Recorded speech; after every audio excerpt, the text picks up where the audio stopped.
നമസ്കാരം. നമ്മുടെ തെങ്ങ് കൃഷിക്കാരുടെ ഏറ്റവും വലിയ പേടി സ്വപ്നം എന്ന് പറയുന്നത് രണ്ട് കീടങ്ങളാണ്, കൊമ്പൻ ചെല്ലിയും ചെമ്പൻ ചെല്ലിയും. ഈ കീടാക്രമണം പലപ്പോഴും തെങ്ങിന്റെ ഉൽപാദനം വലിയ രീതിയിൽ കുറക്കാനും അതുപോലെ തന്നെ ചിലപ്പോഴൊക്കെ തെങ്ങ് പൂർണ്ണമായിട്ടും നഷ്ടപ്പെട്ടു പോകുന്ന സ്ഥിതിവിശേഷം വരും. ഇപ്പൊ നമ്മൾ മറ്റ് കീടങ്ങളുമായിട്ട് താരതമ്യം ചെയ്യുമ്പോൾ ഉണ്ടാകുന്ന ഒരു പ്രശ്നം എന്താണെന്ന് പറഞ്ഞാൽ, ഈ കീടങ്ങളുടെ ആക്രമണം പലപ്പോഴും കൃഷിക്കാരന്റെ ശ്രദ്ധയിൽപ്പെടുന്നത് വളരെ വൈകിട്ടായിരിക്കും. നമുക്കറിയാം, നമ്മൾ മറ്റ് വിളകളിലൂടെയൊക്കെ സഞ്ചരിക്കുമ്പോൾ സ്വാഭാവികമായിട്ടും ഏതെങ്കിലും തരത്തിലുള്ള കീടം അതിനെ ആക്രമിച്ചിട്ടുണ്ടെങ്കിൽ അത് ഉടനെ തന്നെ കൃഷിക്കാരന്റെ ശ്രദ്ധയിൽ പെടുകയും ആ കീടാക്രമണം ഏത് ഘട്ടത്തിലാണെന്ന് കൃഷിക്കാരന് മനസ്സിലാക്കാൻ സാധിക്കുകയും ആവശ്യമായിട്ടുള്ള നിയന്ത്രണ നടപടികൾ ഉടൻ തന്നെ സ്വീകരിക്കാനും പറ്റും. പക്ഷേ ഈ കീടങ്ങൾ പ്രധാനമായിട്ടും നമ്മുടെ തെങ്ങിന്റെ മണ്ടയാണ് ആക്രമിക്കുന്നത് എന്നുള്ളത് കൊണ്ട് തന്നെ ഇതിന്റെ ആക്രമണ ലക്ഷണങ്ങൾ പുറമേക്ക് കാണുന്നത് വളരെ അപൂർവമായിരിക്കും. ആക്രമണത്തിന്റെ ഏറ്റവും അവസാന ഘട്ടത്തിൽ അല്ലെങ്കിൽ തെങ്ങിന്റെ ഏറ്റവും അവസാന ഘട്ടത്തിലായിരിക്കും നമ്മൾ ഈ കീടത്തിന്റെ ആക്രമണങ്ങളെ പുറത്ത് കാണുന്നത്. ഇപ്പൊ കൊമ്പൻചെല്ലിയുടെ ആക്രമണമാണെങ്കിൽ പലപ്പോഴും നമ്മൾ സാധാരണയായിട്ട് കാണാറുണ്ട്, തെങ്ങോലകളൊക്കെ മുറിക്കുന്നത്, അതായത് കൃത്യമായിട്ട് ഒരു കത്രിക വെച്ച് മുറിച്ചതുപോലെ ഒരു വി ആകൃതിയിലൊക്കെ കൃത്യമായിട്ട് മുറിച്ചതായിട്ട് കാണാറുണ്ട്. പക്ഷേ ഇതൊരു സാധാരണ കാഴ്ചയായതുകൊണ്ട് പലപ്പോഴും കൃഷിക്കാർ അത്രത്തോളം വലിയൊരു ഗൗരവം അതിന് കൊടുക്കാറില്ല. പക്ഷെ എന്താണെന്ന് പറഞ്ഞാൽ, ഈ കൊമ്പൻചെല്ലി വന്ന് ആക്രമിച്ച് മുറിവുണ്ടാക്കിയ സ്ഥലത്തായിരിക്കും പലപ്പോഴും നമ്മുടെ ഈ ചെമ്പൻ ചെല്ലിയുടെ ആക്രമണം വരുന്നത്. അത് നമ്മളെ ശ്രദ്ധയിൽ പെടുന്നില്ല. പലപ്പോഴും തെങ്ങ് പൂർണ്ണമായിട്ട് നശിച്ചു പോകാനുള്ള ഏറ്റവും പ്രധാനപ്പെട്ട ഒരു കാരണം എന്ന് പറയുന്നത് നമ്മുടെ ഈ ചെമ്പൻ ചെല്ലിയാണ്. കൊമ്പൻ ചെല്ലിയുടെ ആക്രമണം അത്ര രൂക്ഷമല്ലെങ്കിൽ പോലും കൊമ്പൻ ചെല്ലി ഉണ്ടാക്കുന്ന മുറിവുകളിലൂടെ ഈ ചെമ്പൻ ചെല്ലി കടന്നു വരികയും അതുപോലെ തന്നെ ആ മുറിവുകളിൽ പലപ്പോഴും മറ്റ് രോഗാണുക്കൾ വരികയും നമ്മുടെ തെങ്ങിന്റെ കൂമ്പ് ചീച്ചൽ പോലുള്ള രോഗം വന്ന് തെങ്ങ് പൂർണ്ണമായിട്ടും നശിച്ചു പോവുകയും ചെയ്തു. അങ്ങനെ പലതരത്തിലും ഈ കീടങ്ങൾ തെങ്ങിനെ നശിപ്പിക്കുന്ന ഒരു സ്ഥിതിവിശേഷമുണ്ട്. ഇതിൽ ഏറ്റവും കൂടുതൽ നാശനഷ്ടങ്ങൾ ഉണ്ടാക്കുന്നത്, അതായത് തെങ്ങിനെ പൂർണ്ണമായിട്ടും നശിപ്പിക്കുന്ന രീതിയിലുള്ള ഒരു കീടം എന്ന് പറയുന്നത് നമ്മുടെ ചെമ്പൻ ചെല്ലിയാണ്. പക്ഷെ അത്രയും രൂക്ഷമായ ആക്രമണം അല്ലെങ്കിൽ നാശനഷ്ടം തെങ്ങിന് ഉണ്ടാക്കുന്നുണ്ടെങ്കിൽ പോലും യഥാർത്ഥത്തിൽ ഈ ചെമ്പൻ ചെല്ലിക്ക് അതിന്റെ ആക്രമണത്തിന് വേണ്ടിയിട്ട് അതിന് വാതിൽ തുറന്നു കൊടുക്കുന്ന അല്ലെങ്കിൽ സൗകര്യം ചെയ്തു കൊടുക്കുന്നത് ഈ കൊമ്പൻ ചെല്ലിയാണ്. അതുകൊണ്ട് രൂക്ഷമായ ആക്രമണം നടത്തുന്നത് ചെമ്പൻ ചെല്ലിയാണെങ്കിൽ പോലും ഒന്നാമത്തെ പ്രതി എന്ന് പറയുന്നത് നമ്മൾ ഈ കൊമ്പൻ ചെല്ലിയാണ്. അതുകൊണ്ട് തന്നെ കൊമ്പൻ ചെല്ലിയുടെയും ചെമ്പൻ ചെല്ലിയുടെയും ആക്രമണത്തെ നമ്മൾ കൃത്യമായ രീതിയിൽ മനസ്സിലാക്കി പ്രതിരോധിച്ച് അതിന്റെ നിയന്ത്രണ മാർഗങ്ങൾ സ്വീകരിച്ചില്ലെങ്കിൽ വലിയ രീതിയിലുള്ള നാശനഷ്ടങ്ങൾ നമുക്ക് ഉണ്ടാകാൻ സാധ്യതയുണ്ട്. നമുക്കറിയാം, ഇപ്പോൾ ഒരു ഭേദപ്പെട്ട രീതിയിലുള്ള വില നമ്മുടെ തേങ്ങയ്ക്ക് ലഭിക്കുന്നുണ്ട്. അപ്പൊ അതുകൊണ്ട് തന്നെ നമുക്ക് ഒരു തേങ്ങ പോലും നഷ്ടപ്പെടുത്താൻ പറ്റാത്ത ഒരു സാഹചര്യമുണ്ട് നിലവിൽ. അതേപോലെ തന്നെ നമുക്ക് ഒരു തെങ്ങ് പോലും നഷ്ടപ്പെടാൻ പാടില്ല, നമ്മുടെ തെങ്ങിൻ തോപ്പിൽ നിന്ന് ഒരു തെങ്ങ് പോലും നഷ്ടപ്പെടാൻ പാടില്ല. അപ്പൊ അതുകൊണ്ട് ഈ രണ്ട് കീടങ്ങൾക്കുമെതിരെ ശക്തമായിട്ടുള്ള പ്രതിരോധ പ്രവർത്തനങ്ങളും അതിനെക്കുറിച്ച് കൃത്യമായിട്ടുള്ള ഒരു ധാരണ നമുക്കുണ്ടാവുകയും ഏതെങ്കിലും രീതിയിലുള്ള ആക്രമണങ്ങൾ കാണുകയാണെങ്കിൽ ഉടനെ തന്നെ അതിനെതിരായിട്ടുള്ള പ്രതിരോധ നടപടികൾ സ്വീകരിക്കുകയും ചെയ്യുക എന്നുള്ളത് വളരെ പ്രധാനമായിട്ടുള്ള കാര്യമാണ്. പക്ഷേ ഞാൻ നേരത്തെ സൂചിപ്പിച്ചതുപോലെ രണ്ട് പ്രശ്നങ്ങളാണ് കൃഷിക്കാരെ അഭിമുഖീകരിക്കുന്നത്. ഒന്നാമത്, ലക്ഷണങ്ങൾ പുറമെ പലപ്പോഴും കാണുന്നില്ല. ആക്രമണത്തിന്റെ ഏറ്റവും ഗുരുതരമായ അവസ്ഥയിൽ മാത്രമാണ് ഇത് നമ്മൾ പ്രത്യക്ഷത്തിൽ അറിയുന്നത്. ഇങ്ങനെ ഒരു കാര്യം സംഭവിച്ചിട്ടുണ്ട്, ഏതോ ഒരു കീടം നമ്മളെ തെങ്ങിനെ ആക്രമിച്ചിട്ടുണ്ട് എന്നൊക്കെ. പിന്നെ അതിന്റെ വിശദമായിട്ടുള്ള പരിശോധനയിലാണ് ഇതിൽ ചെമ്പൻ ചെല്ലിയുണ്ട് അല്ലെങ്കിൽ കൊമ്പൻ ചെല്ലിയുടെ ആക്രമണം രൂക്ഷമായ രീതിയിലുണ്ട് എന്നൊക്കെ നമ്മൾ മനസ്സിലാക്കുന്നത്. ഇനി അങ്ങനെ മനസ്സിലാക്കിയാൽ പോലും ഉടനെ തന്നെ നമുക്ക് അതിനുള്ള നിയന്ത്രണ മാർഗങ്ങൾ സ്വീകരിക്കാൻ സാധിച്ചെന്ന് വരില്ല. കാരണം നമുക്ക് താഴെയാണെങ്കിൽ കടഭാഗത്തോ അല്ലെങ്കിൽ തെങ്ങിന്റെ തടിയിലോ ഒക്കെ ഈ ചെമ്പൻ ചെല്ലിയുടെ ആക്രമണമൊക്കെ വന്നു കഴിഞ്ഞാൽ ഒരു പരിധിവരെ നമുക്ക് പെട്ടെന്ന് തന്നെ നടപടികൾ സ്വീകരിക്കാൻ സാധിക്കും. പക്ഷേ ഈ ആക്രമണം ഉണ്ടാകുന്നത് തെങ്ങിന്റെ മണ്ടയിലാവുമ്പോൾ നമ്മൾ തെങ്ങുകയറ്റക്കാരന്റെ സഹായം വേണ്ടി വരും. അപ്പൊ അദ്ദേഹത്തെ നോക്കി, അദ്ദേഹത്തിന്റെ സൗകര്യങ്ങളോ നോക്കി നമ്മൾ ഈ നടപടിക്രമങ്ങളൊക്കെ സ്വീകരിക്കുമ്പോൾ പലപ്പോഴും തെങ്ങ് പൂർണ്ണമായിട്ടും നശിച്ചു പോകുന്ന ഒരു സ്ഥിതിവിശേഷം ഉണ്ടാവും. ഇത് നമ്മുടെ നാളികേര കർഷകരെ അലട്ടുന്ന ഏറ്റവും വലിയ ഒരു പ്രശ്നമാണ്. അപ്പൊ ഞാൻ ഇന്ന് ഈ വീഡിയോയിൽ പറയുന്ന ആദ്യത്തെ രണ്ട് ഭാഗങ്ങളായിട്ട് ഞാൻ പറയാൻ ഉദ്ദേശിച്ചത്, ആദ്യത്തെ ഭാഗം എന്ന് പറഞ്ഞാൽ ഈ രണ്ട് കാര്യങ്ങളും പരിഹരിക്കാൻ പറ്റാവുന്ന രീതിയിൽ നമ്മുടെ ആധുനിക ശാസ്ത്ര സാങ്കേതിക വിദ്യകൾ അല്ലെങ്കിൽ സങ്കേതങ്ങൾ കൃഷിക്കാരന്റെ സഹായത്തിനെത്തുന്നു എന്നുള്ള വലിയൊരു സന്തോഷ വാർത്ത നമുക്ക് ലോകത്തിന്റെ പല ഭാഗങ്ങളിൽ നിന്നും ലഭിക്കുന്നു എന്നുള്ളതാണ്. അതായത് ഈ കൊമ്പൻ ചെല്ലിയുടെയും ചെമ്പൻ ചെല്ലിയുടെയും ആക്രമണം തെങ്ങിനുണ്ടാകുമ്പോൾ അതിന്റെ ആദ്യഘട്ടത്തിൽ തന്നെ ഒരുപക്ഷെ ഈ ചെല്ലികൾ നമ്മുടെ തെങ്ങിന്റെ മണ്ടയിലോ അല്ലെങ്കിൽ തടിയുടെ മറ്റേതെങ്കിലും ഭാഗത്തോ വരുമ്പോൾ തന്നെ ഇത്തരത്തിലുള്ള കീടം വന്നിട്ടുണ്ട് എന്ന് കൃഷിക്കാരന് സന്ദേശം അയച്ച് ജാഗ്രതപ്പെടുത്തി അതിനെതിരെയുള്ള പ്രതിരോധ നടപടികൾ അല്ലെങ്കിൽ നിയന്ത്രണ മാർഗങ്ങൾ സ്വീകരിക്കാൻ കൃഷിക്കാരനെ പ്രാപ്തനാക്കുന്ന രീതിയിൽ നമ്മുടെ ശാസ്ത്ര സാങ്കേതിക വിദ്യ വികസിച്ചു എന്നുള്ളതാണ്. ഇത് ലോകത്തിന്റെ പല ഭാഗങ്ങളിലും ഇന്ന് പ്രയോജനപ്പെടുത്തുന്നു എന്നുള്ളതാണ്. ഈ കാര്യം നമ്മുടെ കേരളത്തിലും നമുക്ക് സാധ്യമായ അത്രയും പെട്ടെന്ന് തന്നെ കൊണ്ടുവരാൻ വേണ്ടിയിട്ടുള്ള പ്രവർത്തനങ്ങൾ നമ്മൾ തുടങ്ങേണ്ടിയിരിക്കുന്നു എന്നുള്ള ഒരു കാര്യം നമ്മൾ ഓർക്കേണ്ടതായിട്ടുണ്ട്. വളരെ സാങ്കേതിക, വളരെ ഏറ്റവും നൂതനമായിട്ടുള്ള, നമ്മളിപ്പോൾ ആർട്ടിഫിഷ്യൽ ഇന്റലിജൻസിനെ കുറിച്ചൊക്കെ സംസാരിച്ചുകൊണ്ടിരിക്കുന്ന സമയമാണ്. എല്ലാ മേഖലയിലും ഇപ്പോൾ ഈ നിർമ്മിത ബുദ്ധി അല്ലെങ്കിൽ കൃത്രിമ ബുദ്ധി എന്ന് പറയുന്ന ആർട്ടിഫിഷ്യൽ ഇന്റലിജൻസ് വന്നുകൊണ്ടിരിക്കുക. നമുക്കറിയാം നമ്മുടെ നിത്യജീവിതത്തിൽ അല്ലേ, ഞാൻ നിത്യജീവിതത്തിൽ എന്ന് പറയുമ്പോൾ പലപ്പോഴും ചിലർക്കെങ്കിലും സംശയം ഉണ്ടോ നമ്മൾ അങ്ങനെയൊക്കെ നമ്മുടെ ഈ കൃത്രിമ ബുദ്ധിയെ ഉപയോഗിക്കുന്നുണ്ടോ എന്ന്.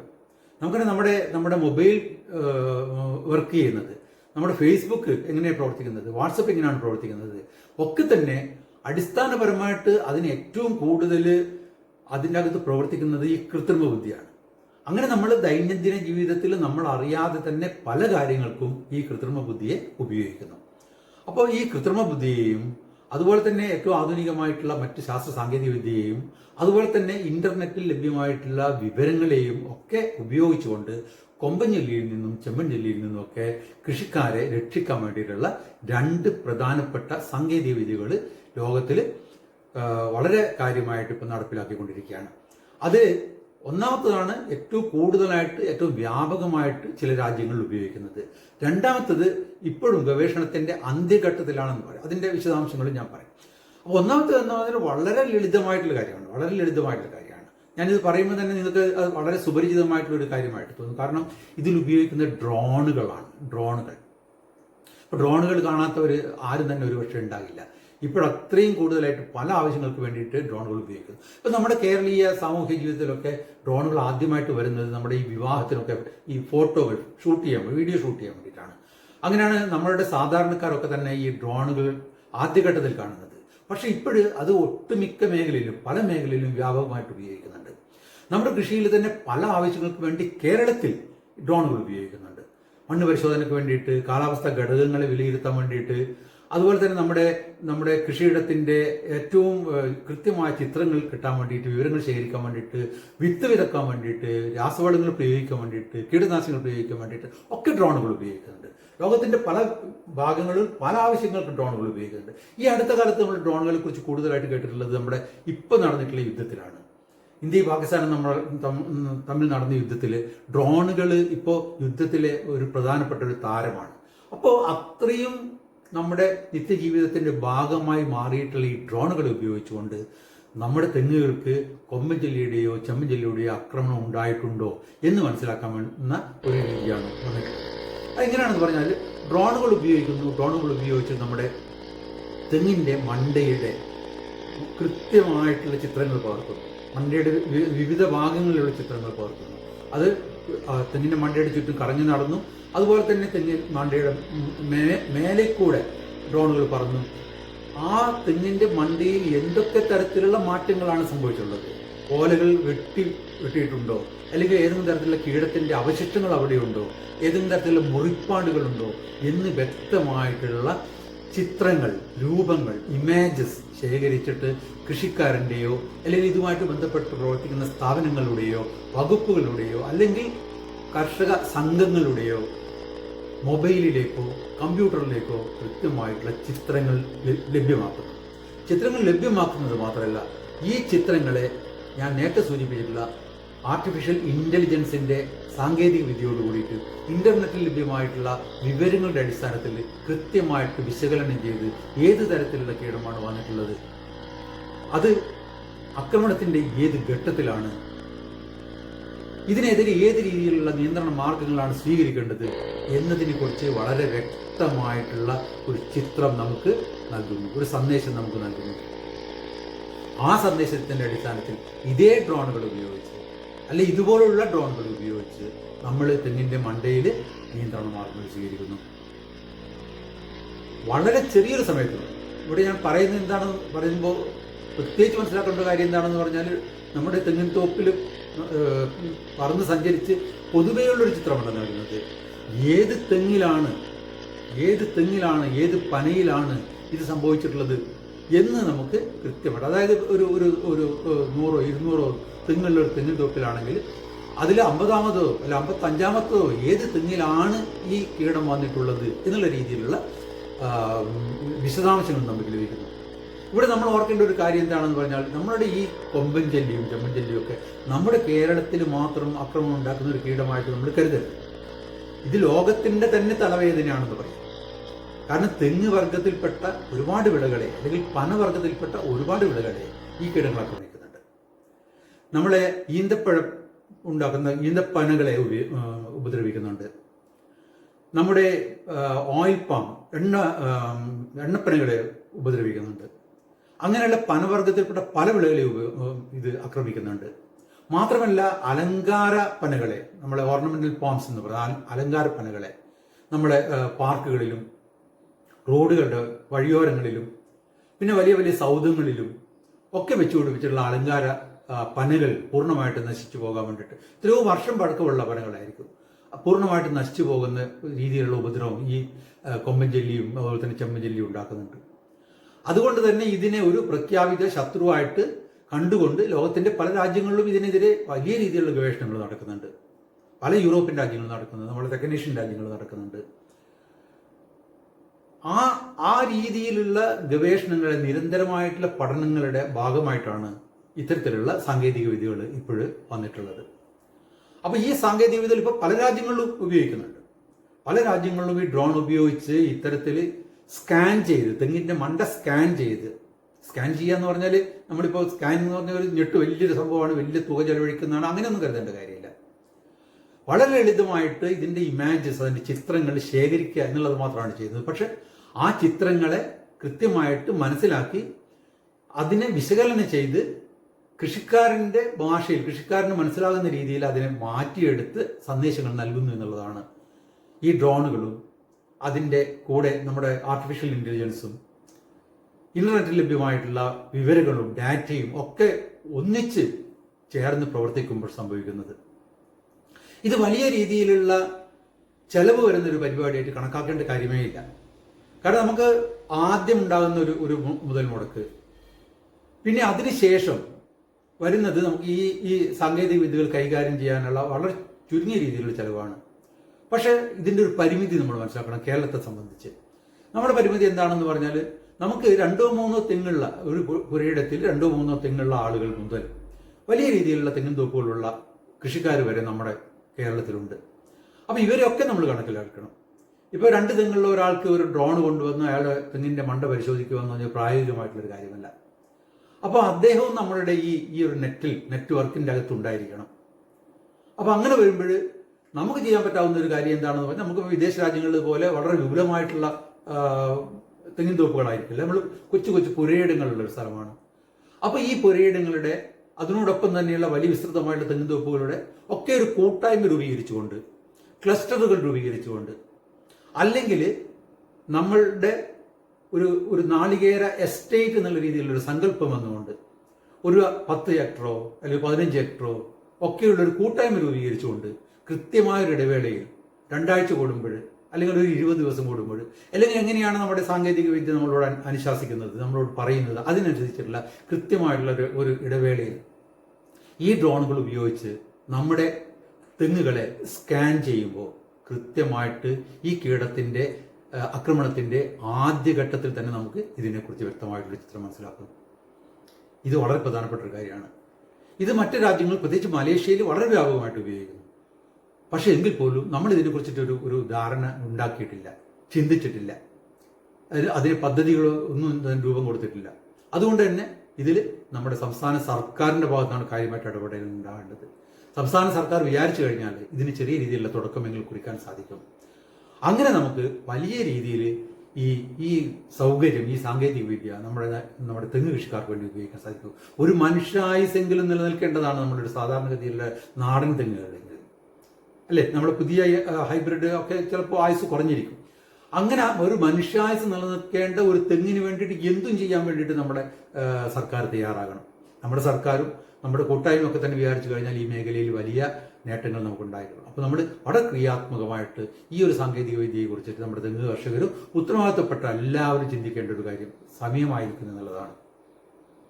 രണ്ടാമത്തത് സെൻസറുകളാണ്. സെൻസറുകൾ, അതായത് ഒരു തെങ്ങിന്റെ മേലെ ഈ പറഞ്ഞ ഏതെങ്കിലും ഒരു കീടം വന്നിട്ടുണ്ടോ എന്ന് സെൻസ് ചെയ്ത് അതായത് അത് മനസ്സിലാക്കി, അതിന്റെ ശബ്ദം മനസ്സിലാക്കിക്കൊണ്ട്, കീടത്തിന്റെ പ്രവർത്തനത്തിന്റെ ശബ്ദം മനസ്സിലാക്കിക്കൊണ്ട് അതിന് നമുക്ക് വ്യക്തമായിട്ടുള്ള സന്ദേശങ്ങൾ നൽകി ഇന്നേ കീടം വന്നിട്ടുണ്ട്. അതാണ് സെൻസറുകൾ. അക്വാസ്റ്റിക് സെൻസർ എന്ന് പറയും. ശബ്ദങ്ങൾ, അതായത് ഈ നമ്മുടെ കൊമ്പൻ ചെല്ലിയോ ചെമ്പൻ ചെല്ലിയോ ഉണ്ടാക്കുന്ന ശബ്ദങ്ങൾ കൃത്യമായിട്ട് മറ്റ് ശബ്ദം, ഇപ്പൊ തെങ്ങിന്റെ മണ്ടയെ സംബന്ധിച്ച് പല കീടങ്ങളും വരാം, അതിന്റെ ചുറ്റുപാട് മറ്റ് പല ശബ്ദങ്ങൾ ഉണ്ടായേക്കാം. ഇതിൽ നിന്നൊക്കെ ഈ കീടങ്ങളുടെ ശബ്ദം വേർതിരിച്ചെടുത്ത്, അല്ലെങ്കിൽ ശബ്ദ തരംഗം വേർതിരിച്ചെടുത്ത് കൃത്യമായിട്ട് ഇത് കൊമ്പൻ ചെല്ലിയാണ് അല്ലെ ചെമ്പൻ ചെല്ലിയാണ് എന്ന് മനസ്സിലാക്കി, അത് ആക്രമണത്തിന്റെ ഏത് ഘട്ടത്തിലാണെന്ന് മനസ്സിലാക്കി, ഏത് ഭാഗത്തെ ആക്രമിക്കുന്നതെന്ന് മനസ്സിലാക്കി കൃത്യമായിട്ടുള്ള സന്ദേശം നേരത്തെ പറഞ്ഞതുപോലെ കൃഷിക്കാരന്റെയോ അല്ലെങ്കിൽ ബന്ധപ്പെട്ട ഏജൻസികളുടെയോ മൊബൈലിലേക്കോ ലാപ്ടോപ്പിലേക്കോ എത്തിക്കുന്നു എന്നുള്ളതാണ് സെൻസറുകൾ. സെൻസറുകൾ എന്നാൽ വലിയൊരു സംവിധാനമെന്ന് വളരെ ചെറിയൊരു ഉപകരണമാണ്. അത് തെങ്ങിന്റെ മണ്ടയിലോ അല്ലെങ്കിൽ അനുയോജ്യമായിട്ടുള്ള അല്ലെങ്കിൽ അവർ നിഷ്കർഷിക്കുന്ന രീതിയിലുള്ള സ്ഥലത്തോ നമ്മൾ സ്ഥാപിക്കുന്നു. ഈ സെൻസറുകൾ പ്രവർത്തിക്കുന്നത് നമ്മുടെ സോണാർ എനർജി കൊണ്ടാണ് കൂടുതലായിട്ടും. അതിന്റെ പകരം നമുക്ക് ബാറ്ററികൾ ഉപയോഗിക്കുന്നുണ്ട്. ഈ തെങ്ങിന്റെ മണ്ടയുടെ ഭാഗത്ത് സെൻസറുകൾ പ്രവർത്തിക്കുന്നു. പിന്നെ നമ്മൾ അതിന് കാര്യമായിട്ട് ഒന്നും ചെയ്യാറില്ല, കൃത്യമായ സന്ദേശങ്ങൾ നമുക്ക് ലഭിച്ചുകൊണ്ടിരിക്കുന്നു. പക്ഷേ ഈ ഒരു സാങ്കേതിക വിദ്യ പൂർണ്ണ രീതിയിൽ വിജയിച്ചിട്ടില്ല എന്ന് പറയാം. വിജയിച്ചിട്ടില്ല എന്ന് പറഞ്ഞാൽ മറ്റൊരു തരത്തിലാണ്. അതായത് ഇതിന് ഒരു ഇനീഷ്യൽ ഇൻവെസ്റ്റ്മെന്റ് എന്ന് പറയില്ലേ, നമ്മുടെ പ്രാഥമിക മൂലധനം, ഒരു മുതൽ മുടക്ക് എന്ന് പറഞ്ഞാൽ കുറച്ചും കൂടെ കൂടുതലാണ്. ഇപ്പൊ സാധാരണ കൃഷിക്കാരെ സംബന്ധിച്ചിടത്തോളം അത്രത്തോളം പ്രാപ്യമായ രീതിയിൽ, അത്രത്തോളം പെട്ടെന്ന് ചെയ്യാൻ പറ്റാവുന്ന രീതിയിലല്ല നമ്മുടെ ഇതിൻ്റെ ഒരു വില എന്ന് പറയുന്നത്. അത് പരമാവധി കുറച്ച് കൊണ്ടുവരാനുള്ള ശ്രമം നടക്കുകയാണ് ഒന്നാമത്തെ കാര്യം. രണ്ടാമത്തെ കാര്യം എന്ന് പറഞ്ഞാൽ ഈ സാധനങ്ങളുടെ മെയിൻ്റനൻസ് ഒരു പ്രശ്നമാണ്. കാരണം ഇത് സ്ഥാപിച്ചിട്ടുള്ളത് തെങ്ങിന്റെ ഏറ്റവും മേലെയാണ്. അതുകൊണ്ട് തന്നെ വലിയ തെങ്ങുകളിൽ എന്തെങ്കിലും ഇതിന് സംഭവിച്ചു കഴിഞ്ഞാൽ അതിന്റെ അറ്റകുറ്റകൾ പണി ചെയ്യാൻ വേണ്ടിയിട്ട് പ്രയാസം ഉണ്ടാവും. അപ്പോൾ കുറേയും കൂടെ കൃഷിക്കാരനും കൂടെ കൈകാര്യം ചെയ്യാൻ പറ്റാവുന്ന ആ ഒരു ദൂരത്തിലേക്ക്, ആ ഒരു അകലത്തിലേക്ക് കൊണ്ടുവന്നു കഴിഞ്ഞാൽ കൃത്യമായ സിഗ്നലുകൾ കിട്ടുന്ന രീതിയിലുള്ള സെൻസറുകളിലേക്ക് ഇപ്പോൾ ഗവേഷണം നടന്നുകൊണ്ടിരിക്കുകയാണ്. ഏതായാലും ഈ മേഖലയിൽ നമുക്ക് ഉടനെ തന്നെ വലിയ രീതിയിലുള്ള ഒരു നേട്ടം ഉണ്ടാവുമെന്ന് പ്രതീക്ഷിക്കാം. ഇതൊന്നും ഞാൻ ഇപ്പോഴും ഇതൊക്കെ പറയുമ്പോൾ ഇതൊക്കെ ഏതൊക്കെയോ വികസിത രാജ്യങ്ങളിൽ, അമേരിക്ക, യൂറോപ്പിനൊക്കെ നമ്മൾ ആലോചിക്കാറ് അല്ലേ? അങ്ങനെയൊന്നും കണക്കാക്കേണ്ട കാര്യമില്ല. കാരണം നമ്മുടെ ഏതൊരു വികസിത രാജ്യങ്ങളിൽ ഉണ്ടാകുന്ന ഏറ്റവും ആധുനികമായിട്ടുള്ള ശാസ്ത്ര സാങ്കേതിക വിദ്യകൾ വളരെ കുറഞ്ഞ സമയത്തിനുള്ളിൽ നമ്മുടെ രാജ്യത്ത് വന്നുകൊണ്ടിരിക്കുന്നുണ്ട്. അങ്ങനെയാണ് നമ്മുടെ കമ്പ്യൂട്ടർ വന്നതും നമ്മുടെ മൊബൈൽ വന്നതും ഒരുപാട് കാര്യങ്ങളുണ്ട്. എല്ലാ സാങ്കേതിക വിദ്യകളും വന്നുകൊണ്ടിരിക്കുന്നുണ്ട്. പക്ഷെ പലപ്പോഴും കാർഷിക മേഖലയായതുകൊണ്ട് അത്രത്തോളം എന്താ പറയുക ഒരു താല്പര്യം ബന്ധപ്പെട്ടവർ കാണിക്കുന്നില്ല എന്ന് വേണമെങ്കിൽ പറയാം. അതുകൊണ്ട് നമ്മൾ മുൻകൈ എടുത്തു കഴിഞ്ഞാൽ നമുക്ക് ഈ ഡ്രോണുകൾ കൊണ്ടുവരാൻ സാധിക്കും. സെൻസറുകൾ വ്യാപകമായിട്ട് പ്രായോഗികമായിട്ട് വരുന്നതോടുകൂടിയിട്ട് സെൻസറുകൾ കൊണ്ടുവരാൻ സാധിക്കും. നമ്മുടെ തെങ്ങ് കൃഷിക്കാർ ഇന്ന് അനുഭവിച്ചുകൊണ്ടിരിക്കുന്ന പ്രശ്നങ്ങൾക്ക് വലിയ രീതിയിലുള്ള പരിഹാരം നമുക്ക് കൊണ്ടുവരും. ഇത് ഉടനെ സാധിക്കണം എന്ന് തന്നെ ഇല്ല. പക്ഷെ നമ്മൾ അതിനെക്കുറിച്ച് ചിന്തിക്കണം.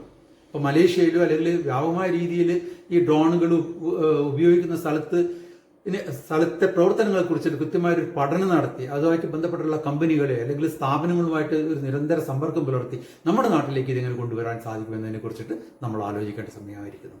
അപ്പോൾ ഇത് നമ്മൾ വ്യക്തമായിട്ടുള്ള ഒരു കാഴ്ചപ്പാട് നമുക്കുണ്ടാകണം. നമ്മുടെ ചർച്ചകളിൽ ഇതുണ്ടാകണം. സ്വാഭാവികമായിട്ടും അടുത്ത കാലത്ത് തന്നെ ഈ ഡ്രോണുകൾ നമുക്ക് ഉപയോഗിക്കാൻ സാധിക്കുന്ന ഒരു സ്ഥിതിവിശേഷം ഉണ്ടാകണം. ഇത് ഞാൻ പറഞ്ഞിട്ടുള്ളത് നമ്മുടെ ഈ രണ്ട് കീടങ്ങളെയും കൈകാര്യം ചെയ്യുന്നതിൽ ഏറ്റവും പ്രധാനമായിട്ടുള്ള ആധുനിക സാങ്കേതിക വിദ്യ ഇങ്ങനെ ഉണ്ട് എന്നൊന്ന് പരിചയപ്പെടുത്താൻ വേണ്ടി പറഞ്ഞെന്നുള്ളൂ.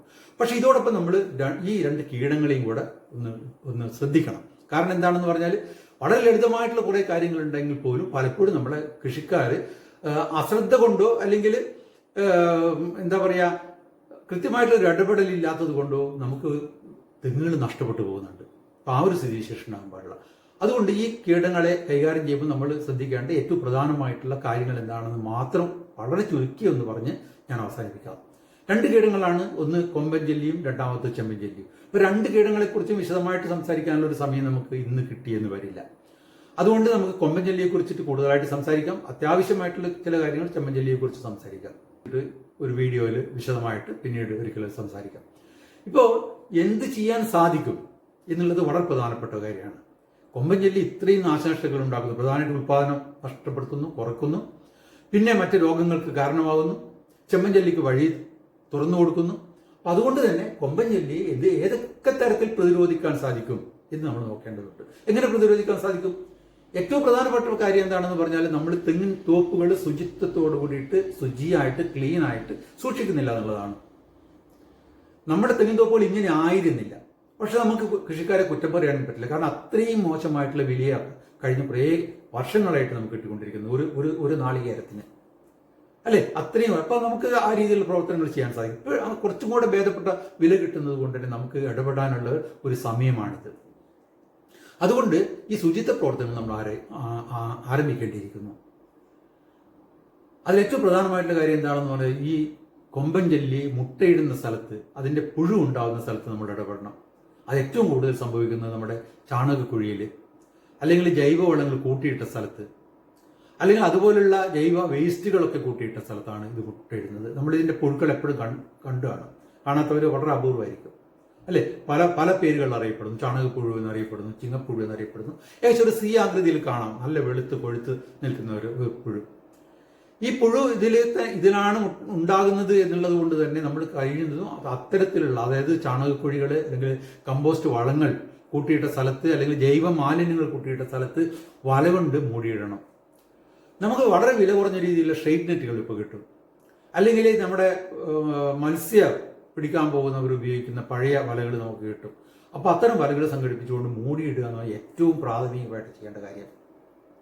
രണ്ടാമത്തെ കാര്യം, ഇടയ്ക്കൊക്കെ നമ്മൾ ഈ ചാണകമായാലും കമ്പോസ്റ്റ് ആയാലും അല്ലെങ്കിൽ മറ്റ് ജൈവാവശിഷ്ടങ്ങളായാലും ഒന്ന് ഇളക്കിയിട്ട് കൊടുക്കുമ്പോൾ തന്നെ നമ്മൾ പുഴുക്കൾ മേലോട്ട് വരും. ഇതിനെ പെറുക്കി നശിപ്പിച്ച് കളയാം. ഇതിനെ പെറുക്കിയെടുത്ത് നമുക്ക് കോഴിക്കും താറാവിനും തീറ്റയായിട്ട് കൊടുക്കാൻ പറ്റും. വളരെ ഒന്നാം തരം തീറ്റയാണ്. പിന്നെ സൂര്യപ്രകാശം കൊള്ളിക്കാൻ പറ്റുന്ന സ്ഥലത്താണെങ്കിൽ ഒന്ന് ഇളക്കിയിട്ട് നല്ല രീതിയിൽ സൂര്യപ്രകാശം കൊള്ളാനുള്ള ഒരു സാഹചര്യം ഉണ്ടാക്കിയാൽ തന്നെ കുറേ പുഴുക്കളെ നമുക്ക് നശിപ്പിക്കാൻ പറ്റും. അങ്ങനെ പുഴുക്കളെ നശിപ്പിക്കാൻ വേണ്ടി എന്തൊക്കെ നമുക്ക് ചെയ്യാൻ സാധിക്കും അതൊക്കെ തന്നെ നമ്മൾ ചെയ്യണം. രണ്ടാമത്തെ കാര്യം എന്താണെന്ന് പറഞ്ഞാൽ ഇതിനെ നശിപ്പിക്കാനുള്ള കീടനാശിനികൾ. രണ്ട് തരത്തിൽ കീടനാശിനികളുണ്ട്. ഒന്ന് നമുക്ക് ജൈവ കീടനാശിനിയുണ്ട്. കുമിളിനെ ഉപയോഗിച്ചുകൊണ്ട്, അതായത് ഈ പുഴുക്കൾക്ക് രോഗം വരുത്തുന്ന രീതിയിലുള്ള കുമിളുകൾ ഉപയോഗിച്ചുകൊണ്ട്, നമ്മുടെ മെറ്റാറൈസിയം അനിസിയോപ്രിയം എന്ന് പറഞ്ഞിട്ടുള്ള ഒരു കുമിളുണ്ട്. ആ കുമിൾ നമുക്ക് വാങ്ങാൻ കിട്ടുന്നതാണ്, നമ്മുടെ വളക്കടകളിലൊക്കെ വാങ്ങാൻ കിട്ടുന്നതാണ്. ആ കുമിൾ ഉപയോഗിച്ചിട്ട് നമുക്ക് ഇതിനെ നശിപ്പിക്കാൻ പറ്റും. ആ കുമിൾ വാങ്ങി നമുക്ക് വെള്ളത്തിൽ തളിച്ചു കൊടുക്കാൻ പറ്റും. അപ്പോൾ സാധാരണ പറയുന്ന ഒരു ശുപാർശ എന്ന് പറഞ്ഞാൽ ഏകദേശം 1 കിലോ കമ്പോസ്റ്റിന് അല്ലെങ്കിൽ 1 കിലോ ചാണകത്തിന് ഏകദേശം 5 ഗ്രാം നമുക്ക് ഈ കുമിൾ ഉപയോഗിക്കാം. നമുക്കിപ്പോൾ ഒരു വളക്കുഴിയിൽ എപ്പോഴും എത്ര കിലോ എന്ന് കണക്കാക്കാൻ പറ്റില്ല. അങ്ങനെ വരുമ്പോൾ ഒരു ചതുരശ്ര ഘന മീറ്റർ വളത്തിന് ഏകദേശം നമുക്ക് 100 ഗ്രാമോളം ഈ കുമിൾ കലക്കിയിട്ട് തളിച്ചു കൊടുത്താൽ തന്നെ നമുക്ക് നശിപ്പിക്കാൻ വേണ്ടി സാധിക്കും. രണ്ടാമത്തത്, ആക്രമണം വളരെ രൂക്ഷമായ ഒരു സ്ഥലമാണ്. നമ്മുടെ തോട്ടത്തിൽ പല തെങ്ങുകൾക്കും ഈ കൊമ്പൻ ചെല്ലിയുടെ ആക്രമണമുണ്ട് എന്ന് വരികയാണെങ്കിൽ നമ്മൾ കീടനാശിനികൾ നിർബന്ധമായിട്ട് ഉപയോഗിക്കണം. അതിന് നമുക്ക് ഏറ്റവും അനുയോജ്യമായിട്ടുള്ള കീടനാശിനി എന്ന് പറയുന്നത് കാർബാറിലാണ്. 1 ഗ്രാം കാർബാറിൽ 1 ലിറ്റർ വെള്ളത്തിൽ കലക്കിയിട്ട് നമുക്ക് ഈ ചാണകത്തിന്റെ മേലെയോ അല്ലെങ്കിൽ നമ്മുടെ ജൈവവളത്തിന്റെ മേലെയോ തളിച്ചു കൊടുക്കാൻ സാധിക്കും. അല്ലെങ്കിൽ വടി കുത്തി കുഴി ഉണ്ടാക്കി ആ കുഴിയിലേക്ക് ഇത് ഒഴിച്ചു കൊടുത്താലും മതിയാകും. കീടനാശിനിയാണല്ലോ, ഈ ജൈവവളം നശിച്ചു പോലെ മലിനീകരിച്ചു പോയി എന്നൊന്നും കരുതേണ്ട കാര്യമില്ല. 1 ഗ്രാം കാർബാറിൽ 1 ലിറ്റർ വെള്ളം എന്ന് പറഞ്ഞാൽ വളരെ ചെറിയൊരളവാണ്. അപ്പോൾ നമുക്ക് തീർച്ചയായിട്ടും അത് ഉപയോഗിക്കാം. അപ്പോൾ അത് ഉപയോഗിക്കണം, നിർബന്ധമായിട്ട് നമ്മൾ ചെയ്യണം. ആ രീതിയിൽ ഏതൊക്കെ തരത്തിൽ, അതായത് പൊതുവെ നമ്മുടെ കൃഷിയിടം ശുചിയായിട്ട് വെക്കുക, പിന്നെ വളത്തിൽ മുട്ടകൾ ഇട്ട് പുഴുവായി വരുന്ന സാഹചര്യം ഒഴിവാക്കാൻ വേണ്ടിയിട്ട് ഈ പറഞ്ഞ പ്രവർത്തനങ്ങൾ ചെയ്യുക. അങ്ങനെ താഴെ മുതൽ നമ്മളുടെ പ്രവർത്തനങ്ങൾ തുടങ്ങണം. പിന്നെ തെങ്ങിൽ എന്തൊക്കെ തരത്തിലുള്ള മുറിവോ ചതവോ അല്ലെങ്കിൽ ദ്വാരമോ ഉണ്ടോ, തെങ്ങിന്റെ തടിയിൽ കട മുതൽ എന്തൊക്കെ തരത്തിലുള്ള പ്രശ്നങ്ങളുണ്ടോ നോക്കണം. ഈ ചെമ്മൻ ചെല്ലിയുടെ ആക്രമണമൊക്കെ ഉണ്ടായി നമ്മൾ പലപ്പോഴും കാണില്ല. ചെറിയ മുറിവുകളിലൂടെ കടന്ന് ഉള്ളിൽ തുരന്ന് അത് പോയിക്കൊണ്ടിരിക്കും. ചിലപ്പോൾ നമ്മളൊന്ന് ചെവി വെച്ച് കൊടുത്താൽ തന്നെ നമുക്ക് അറിയാൻ പറ്റും ഈ ചെമ്മൻ ചെല്ലിയുടെ പ്രവർത്തനം. ഞാൻ നേരത്തെ അക്കോസ്റ്റിക് സെൻസറിനെ കുറിച്ച് പറഞ്ഞാൽ അത് യഥാർത്ഥത്തിൽ ഈ രീതിയിൽ അതിന്റെ ശബ്ദം പിടിച്ചെടുത്തിട്ടാണ് സെൻസറുകൾ പ്രവർത്തിക്കുന്നത്. ആ രീതിയിൽ നമ്മൾ വെറുതെ ഒന്ന് വളരെ സ്നേഹത്തോട് കൂടിയിട്ട് നമ്മുടെ തെങ്ങിന്റെ തടിയോട് ചേർത്ത് ചെവി വെച്ചാൽ തന്നെ നമ്മുടെ ഈ ചെല്ലികളുടെ പ്രവർത്തനത്തെ കുറിച്ച് മനസ്സിലാക്കാൻ സാധിക്കും.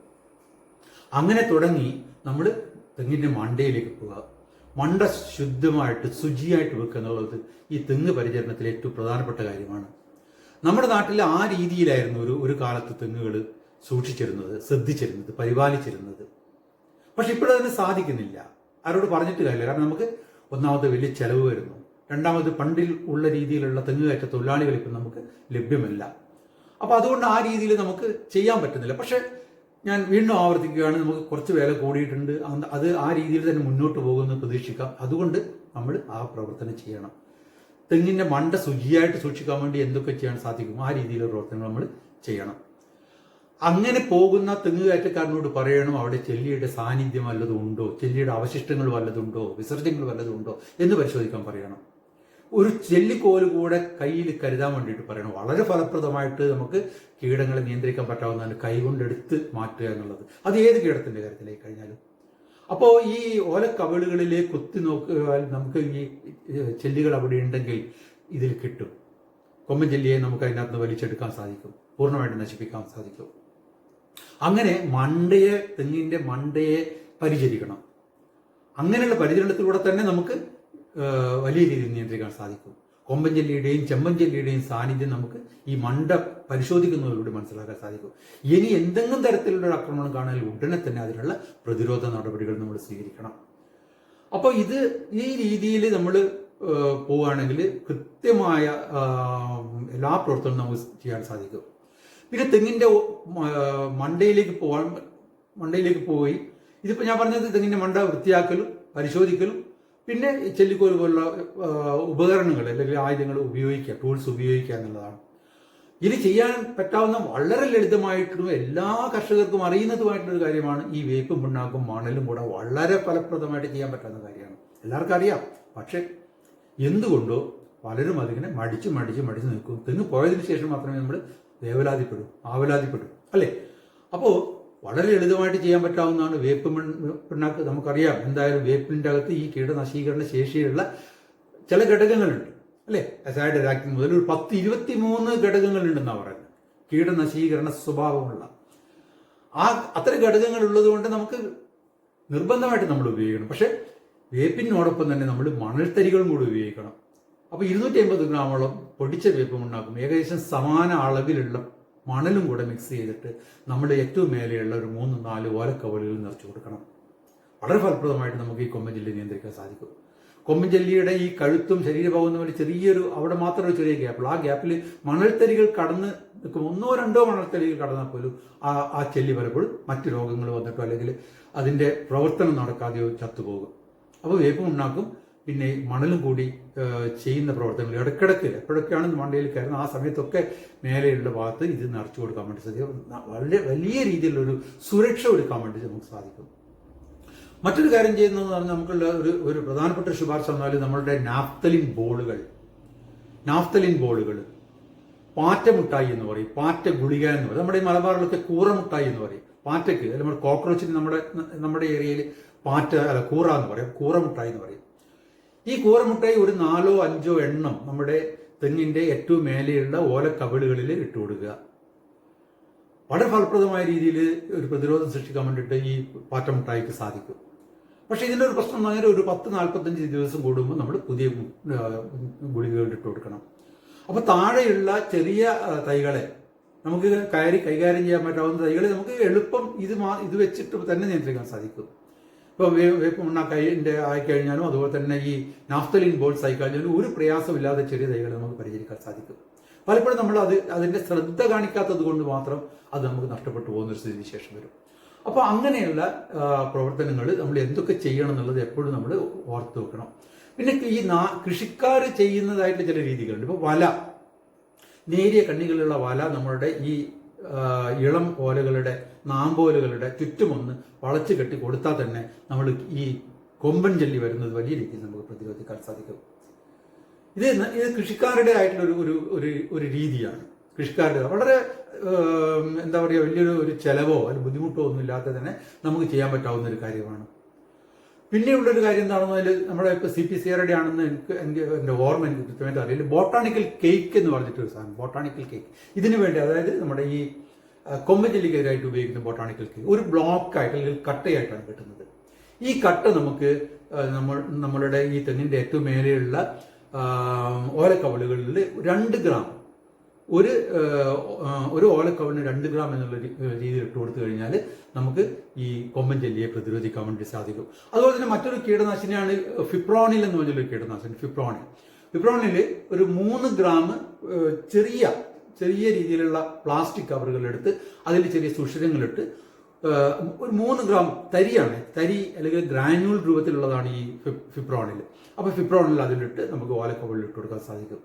വളരെ ലളിതമായിട്ട് ചെയ്യാൻ പറ്റുന്ന പ്രവർത്തനം. അത് ഇടയ്ക്കിടയ്ക്കൊന്ന് ചെയ്യണം എന്നുള്ളത് നേരത്തെ നാഫ്തലിൻ ബോർഡ് കൊണ്ട് പറഞ്ഞത് രീതിയിൽ വളരെ ഫലപ്രദമായിട്ട് ചെയ്യാൻ പറ്റാവുന്ന മറ്റൊരു പ്രവർത്തനമാണ്.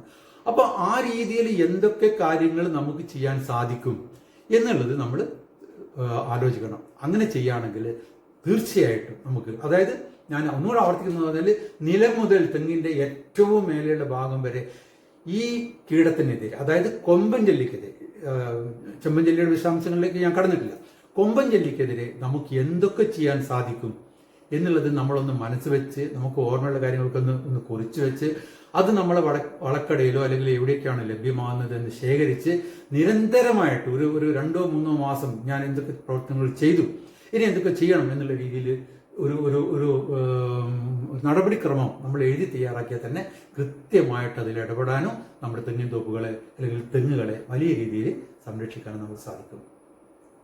ശാസ്ത്രീയതയുടെ കാലമാണിത്. അതുകൊണ്ട് തന്നെ ശാസ്ത്രീയ പരിചരണ മുറകൾ നമ്മുടെ വിളകളെ സംബന്ധിച്ചിടത്തോളം ഏറ്റവും പ്രധാനമാണ്.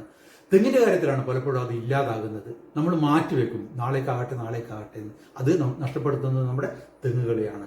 വീണ്ടും ആവർത്തിക്കുകയാണ്, ഇപ്പൊ നാടൻ തെങ്ങുകളുടെ കാര്യത്തിലാണ് എങ്കിൽ പോലും ഉള്ള ഒരു പഴഞ്ചൊല്ലാണ്, നമ്മുടെ ഒരു മനുഷ്യായുസ് വരെ നിലനിൽക്കേണ്ടതാണ്. ഇപ്പൊ മനുഷ്യായുസ് വളരെ കൂടി എന്നുള്ളത് വേറെ കാര്യം. എങ്കിൽ പോലും വളരെ ദീർഘകാലത്തേക്ക് നിലനിൽക്കേണ്ടതാണ് തെങ്ങ്. അതുകൊണ്ട് അതിനെ സംരക്ഷിക്കാനുള്ള എല്ലാ പ്രവർത്തനങ്ങളും നമ്മുടെ ഭാഗത്ത് ഉണ്ടാകണം എന്ന് മാത്രം പറഞ്ഞുകൊണ്ട് ഞാൻ എന്റെ വാക്കുകൾ അവസാനിപ്പിക്കുന്നു. കർഷകർക്ക് വേണ്ടി കർഷകരുടെ സർവകലാശാലയാണ് കർഷക വിദ്യാപീഠം. പ്രോത്സാഹിപ്പിക്കുക.